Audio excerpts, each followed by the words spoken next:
ஒழிக்க மேற்கொள்ளும் உறுதிமொழி இந்திய அரசியலமைப்பின்பால் இடைவிடாத உளமார்ந்த பற்றுள்ள இந்திய குடிமகன்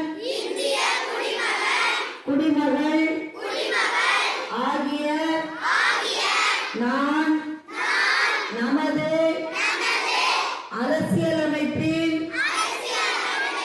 தீண்டாமை ஒழிக்கப்பட்டுவிட்டது என்பதை அறிவேன். தீண்டாமையை அடிப்படையாக கொண்டு எவர் மீது தெரிந்த